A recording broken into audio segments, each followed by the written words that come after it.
one of our meteorologists, Kirk Clyatt. And Kirk, you're telling me that as bad as things have been, as high as those wind gusts have gotten, it could have been a whole lot worse here. Really, if the storm had come up the coast, we could be looking at wind speeds 20, 30 miles an hour stronger than we have been having this afternoon. But there's a big area of high pressure up to the northeast of us, and that's been nudging the storm to the west. That might not be good news for the folks in West Virginia, say in western Pennsylvania, but for us, the rain, it's not falling. It hasn't fallen for a couple of hours. Actually saw a star or two up in the sky, so by tomorrow afternoon, things could look a lot different, but it has been a wild afternoon. Let me show you a little of my adventure here along the boardwalk in Rehoboth. Without a doubt, beach erosion is definitely going to be a problem from Isabel. The winds are well up above tropical storm force. It's now just past 3:30 in the afternoon. In fact, according to my handheld anemometer, we're getting wind gusts getting up close to hurricane force. Look at that. To have hurricane force, you have to have 74 miles an hour. We are now at wind gusts of 66 miles an hour. Well, I was going to say we were lucky to have a little break in the rain as we get in between the spiral rain bands. As you can tell, that break in the rain didn't last. It's now after 5 o'clock. The winds have diminished actually a little bit, but still being pelted with the rain. And the winds now just picked up, not as strong as we showed you before, but now at 44 miles an hour, and we just felt even a stronger gust. The good news is we're catching a break in the rain here now just after 7 o'clock. The bad news is should be coming up on low tide, but as you can tell, the surf is anything but low, and it does remain very windy with the storm moving inland. Wind speed now 57 miles an hour. And I just did check here at the handy handheld anemometer, and we're looking at 44 miles an hour, which is still well above tropical storm force. And you have to remember with winds, it's logarithmic, which means if you have a 50-mile-an-hour wind, it may be only twice as strong as a 25-mile-an-hour wind, but it can do 4 times the damage. And what you've heard about already in the newscast and we're worried about is that next high tide. Tracy Humphreys is in the Weather Center with more on what's coming up as far as the tides are concerned after midnight. Tracy? Thank you, Kirk. I am so proud of you for braving those conditions. How is it? It has been a wild day out here. I'd hate to be out here in a true hurricane. We do have tropical storm force winds continuing. That means winds over 39 miles an hour, and they should continue throughout the evening. Imagine a hurricane as a pie. You splice it into 4 pieces, and normally the upper right quadrant from, say, 0 to 90 degrees, that's where the strongest winds are of the storm. And even though the storm has passed to the south and now eventually up to the west of us, that's generally been the quadrant that we've been closest to. So we've been getting a lot of the winds.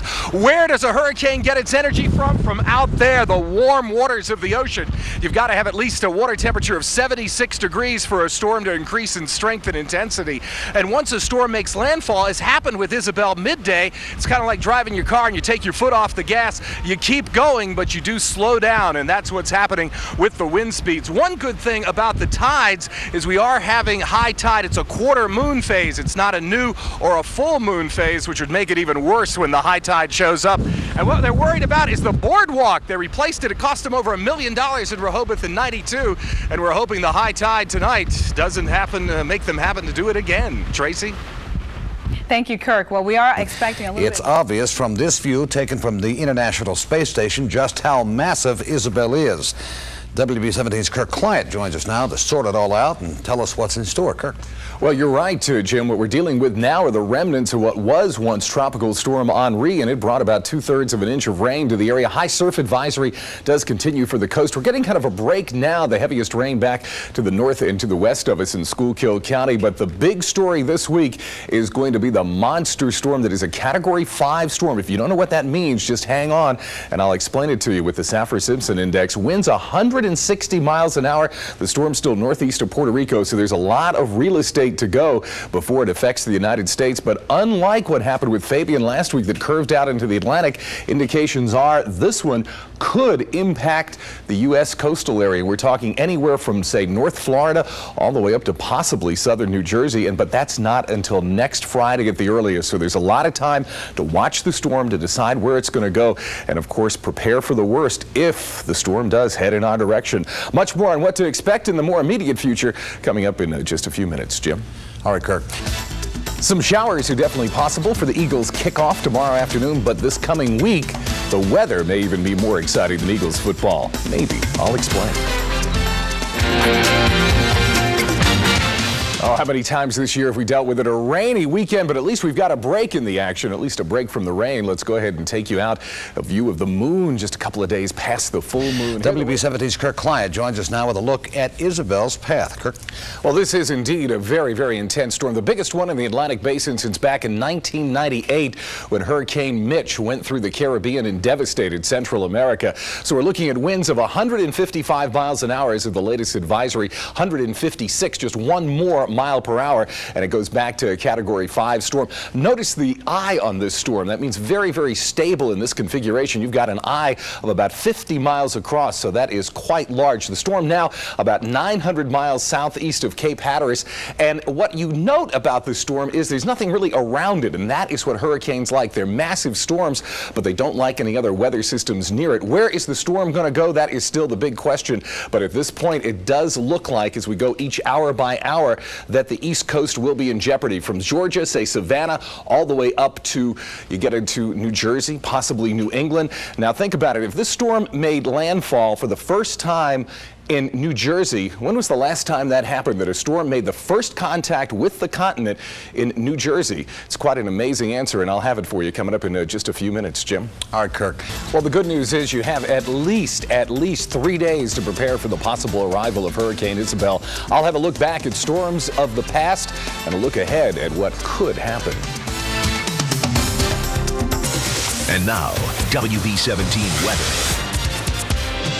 If you are lucky enough to have a house at the shore, now is the time to get prepared just in case with Isabel on the way. It's certainly tropical again tonight. Let's take you into the link and show you what's not happening there. Let's show you the way the numbers shape up. Let's just hope this storm isn't as big a weather disaster as the Eagles season has been so far. Look at this temperature, 75 degrees, but the humidity at 94%. That dew point is up at 73, so temperature can't fall below the dew point, so many locations should stick around 70 for tonight. Now the question, when was the last official first landfall? That means the first contact with the U.S. in New Jersey. When did that last happen? How about this? 100 years ago. Actually, 2 days from now, 100 years ago, September the 16th, 1903. Let's hope history does not repeat. Now, with some help from the Weather Service, kind of hard to find parallels to this storm, but did find one back well before they named storms. 1933, a storm that went up the Chesapeake, and as it surged up the Delaware Bay, it brought a 5 to 6 foot storm surge to Philadelphia and Wilmington right along the river. Now, here's what we've got this evening. A few showers still taking place, the remnants from what was Tropical Storm Henri. That's why it is so sticky in our area, but a lot of area with no weather to speak of, and that's actually not good news. You want to taste of fall? How about 29 degrees for a record low in Denver this morning? Now, here is what we've got right on the corner of your screen. You may be able to see it beginning to try to move in. That is the storm, still 900 miles away from Cape Hatteras. We do have one front, but unfortunately the timing is not right with this front, so it is unfortunately does not look like it's going to be steering the storm out to the Atlantic as happened with Fabian. Here are the coordinates of the storm. Winds 155 miles an hour. Where it's going to go, let's hope it takes the easterly track here and misses us, but it looks like anywhere from, say, South Carolina up through the New Jersey coast and then possibly up to New England could be in jeopardy by the time we get into Thursday and then on into Friday. Category 4 now as it gets into cooler waters, when it makes landfall, probably a Category 3 storm, but that's still sustained winds over 111 miles an hour. During the day today, we did have about 4/10 of an inch of rain from that leftover tropical moisture that we've got in the region. The heaviest rain now up towards the Wilkes-Barre area in Luzerne County. Here's what I mean with the front pushing through. Watch this. The front makes its way through before the storm arrives, so it dissipates before it can turn the storm out to the Atlantic. High pressure is there, and that means the storm could go just about anywhere. We'll just have to wait and see. For tonight, just partly cloudy, slight chance of a few lingering showers, staying near 70, especially in Center City. For tomorrow, here's what we're looking like. More clouds than sun, sticky with some afternoon thunderstorms. But then, as your 5-day forecast shows you, the weather gets better before we have to deal with the arrival of Isabel. Here's your 5-day forecast showing you those numbers and, of course, the problems that we've got heading towards Thursday. And even if we just get a glancing blow from this storm, Jim, you know, unlike Floyd, remember, you and I covered that back in 1999, where the reservoirs were very low then from having a drought. This time the reservoirs are much higher, so flooding could be a definite possibility. possibility it's going to be a wild weather week. That's a good point, too. That's right. All right, thank you.